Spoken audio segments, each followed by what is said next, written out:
وما الحیات الدنیا الا لعب و لہو، اور نہیں ہے دنیا کی زندگی مگر کھیل اور کچھ جی بہلا لینا. یعنی اس کو یہ نہ سمجھیے کہ دنیا کی زندگی حقیقت نہیں ہے. تقابل میں کہا یہ جاتا ہے، تقابل میں آخرت کے مقابلے میں اس کی یہی حقیقت ہے. ایک شے ابدی ہے، ہمیشہ ہمیش کی ہے، ایک شے عارضی ہے، فانی ہے. لہذا جب تقابل کریں گے، جیسے کہ دعا استخارہ میں فإنک تعلم ولا اعلم، اے اللہ تو جانتا میں نہیں جانتا، اس کا یہ مطلب تو نہیں کہ انسان کے پاس کوئی بھی علم نہیں، لیکن علم اللہ کے علم کے مقابلے میں چاہے نبی کا علم ہو، فرشتوں کا علم ہو، کچھ نہ ہونے کے برابر ہے اللہ کے علم کے مقابلے میں. فإنک تعلم ولا اعلم. اسی طریقے سے یہاں یہ ہے کہ یہ چیز در حقیقت جو ہے لعب اور لہو، ورنہ یہ کہ حضور نے فرمایا اور صحیح فرمایا، صدق ما قال، کہ الدنیا مزرعۃ الآخرہ، یہ دنیا آخرت کی کھیتی ہے.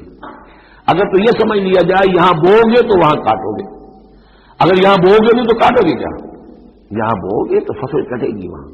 تو یہ تعلق ہے دنیا اور آخرت کا. تو اس اعتبار سے دنیا ایک حقیقت ہے، امتحانی وقفہ ہے. لیکن جب آپ تقابل کریں گے دنیا اور آخرت کا تو اس کی ابدیت، اس کی شان و شوکت اس کے مقابلے میں گویا کہ یہ نہ ہونے کے برابر ہے. یہ 3 گھنٹے کا ایک ڈرامہ ہے جس میں کسی کو بادشاہ بنا دیا، کسی کو فقیر بنا دیا. وہ ڈرامہ ختم، نہ بادشاہ صاحب بادشاہ ہیں اور نہ فقیر صاحب فقیر ہیں. وہ باہر جا کر کپڑے بدل کر وہ یہ ایک ہے، ایک جیسے ہیں سب کے سب. یہ ہے صورت. وَلَلدَّارُ الْآخِرَةُ خَيْرٌ لِّلَّذِينَ يَتَّقُونَ، اور یقیناً آخرت کا گھر جو ہے، آخرت کا گھر بہتر ہے ان لوگوں کے لیے کہ جو اللہ کا تقوی اختیار کریں. افلا تعقلون، تو کیا تم عقل سے کام نہیں لیتے؟ اب وہ مقام آ گیا جسے میں نے اس سورہ کے عمود کا ذروہ سنام قرار دیا ہے. زبان لڑکھڑاتی ہے ترجمہ کرتے ہوئے، لیکن ترجمے کا حق تو ہمیں ادا کرنا ہوگا.